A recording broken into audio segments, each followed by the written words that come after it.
So it's kind of like, you're kind of like Rocky. This is like a real life Rocky story, right? You're like, in my mind. Yeah, because in your in mind. my mind it was. What was it in everyone else's mind? This guy's pathetic. He's 40. This is Forrest Gump over here. 20 years.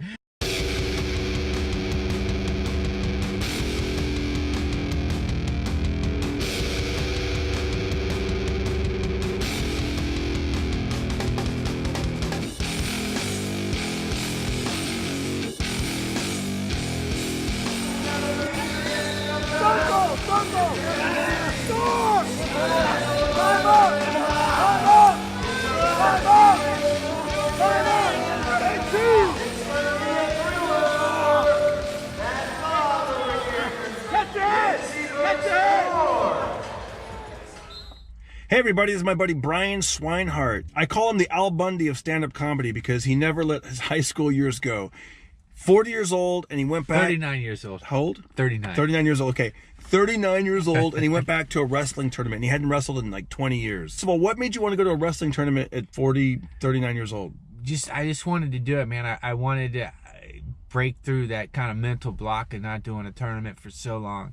I wanted to get competitive again. I wanted to get back in shape. And I knew, dude, if I don't do it now, I'm going to be 40 in a couple months. and then it's all really downhill. So, yeah. Did you have people in your life that believed in you, and also people that were like, dude, what are you doing? You haven't wrestled in 20 years. Yeah, I had a lot of doubters, and a lot of people that thought, oh man, you could get hurt and this and that. And I thought, well, you know what, it hurt me worse to never do another tournament than if I actually got hurt. And luckily I didn't get hurt. And so how long did you train for this tournament? It was about 6 months. You know, it took me about 6 months from the time I did it, from the time I said I was going to do it to the time the match. About 6 months of being kind of focused on getting back into shape to doing the tournament. So yeah. And so when I used to wrestle back in 8th grade, and I remember we had like 3 rounds, and they were about, I want to say like a minute each round. Yeah. Maybe 2 minutes. How long were these rounds in your tournament? Well, the tournament I did was just one straight 4-minute period.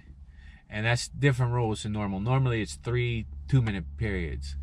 But 4 minutes is a long time. 4 minutes is a long time straight. So tell me about, so you go there, you go to the match, you go to Ohio, you took time off from comedy and everything, you went back, boom, you get there. What was it like at the tournament? Did you have any fans, anybody cheering you on? Yeah, well, at the tournament, there was a lot of people there cheering me on. They announced this guy hasn't wrestled in 20 years. He's a comedian and an actor, okay? So, dude, the dude across from me is wanting to kill me now, right? Did you do your Matthew McConaughey impression? I go, this match is going to be easy. All right. Where's my opponent? When you walked out there, where people are like, why is that guy's dad out there? Like, what? Did you feel kind of like, well, I am a little bit older than everybody here? Well, in my mindset, I don't see myself as older. Yeah. You know Exactly. how that is. Yeah. You don't see yourself as like... Dude, I was thinking about that today as I was combing my hair. I miss my mullet. So you go out there, and you were telling me you had all the elementary school kids with the... Yeah, so I had practiced with the local team, and my coach was working with a lot of junior high kids. So I gave them all a T-shirt before the tournament, you know, at the final practice. Hey, kids, thanks for getting me into shape. I gave them all a T-shirt. Oh, that's the T-shirt, right? The Swine Time. Swine Time. His name is Brian Swinehart. Swine Time. Yeah. So all these kids are all like... They're wearing Swine Time shirts sitting around the mat. Oh, wow. And then you look across from the mat, and you see this dude. What'd he look like? Man, this was like, if this were a movie, this would be the opponent that they would pick that she's gonna beat your ass, right? He had like a black beard, tats everywhere, just look at me like, and then like the minute we tied up, the minute we got going, I mean, he was just so they're hard. Like, they blow the whistle, then boom. Blow the whistle, boom. We're going at it, and he's just basically moving me wherever he wants to. And we go out of bounds, and I looked at the clock. Was it an accident that you went out of bounds? Well, no, he took me down, and I crawled my ass out of bounds.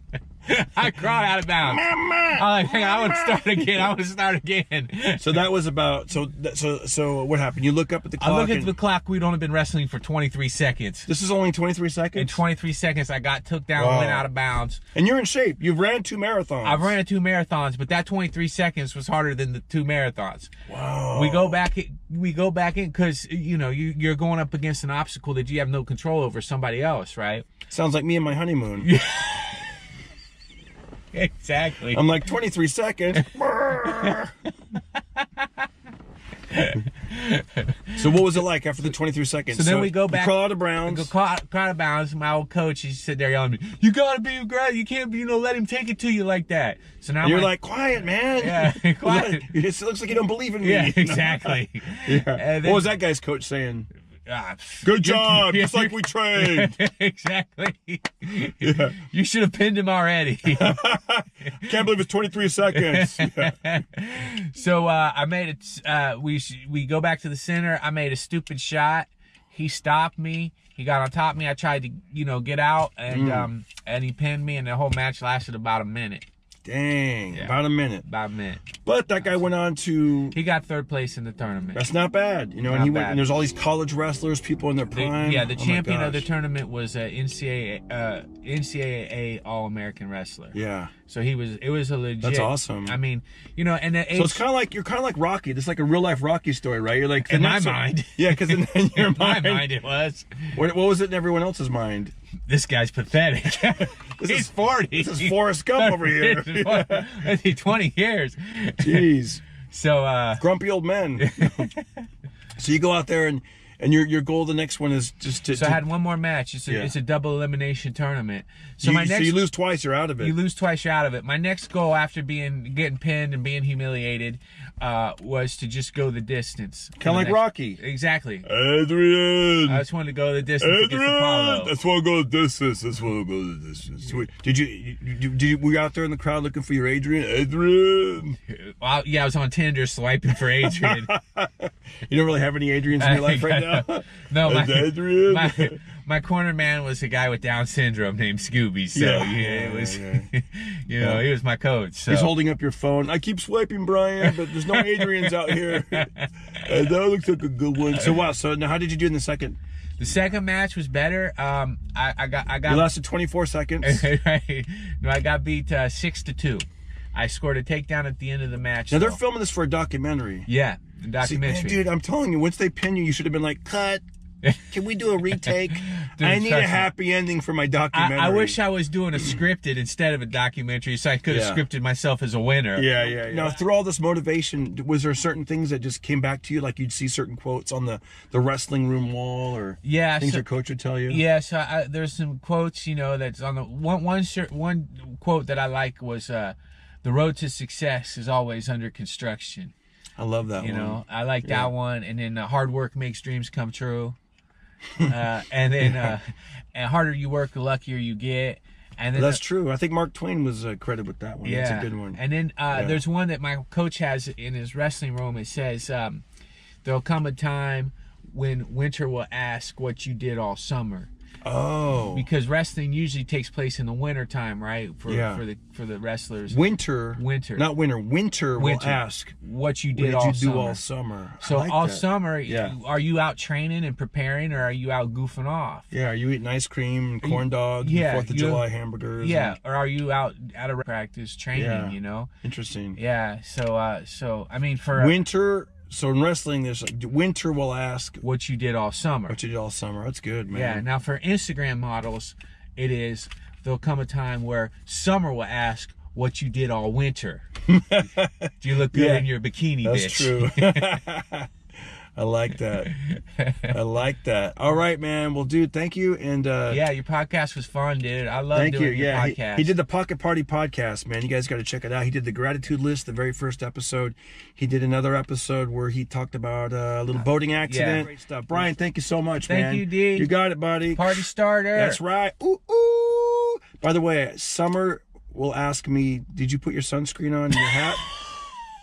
And they already know I wear that stuff 365 days a year.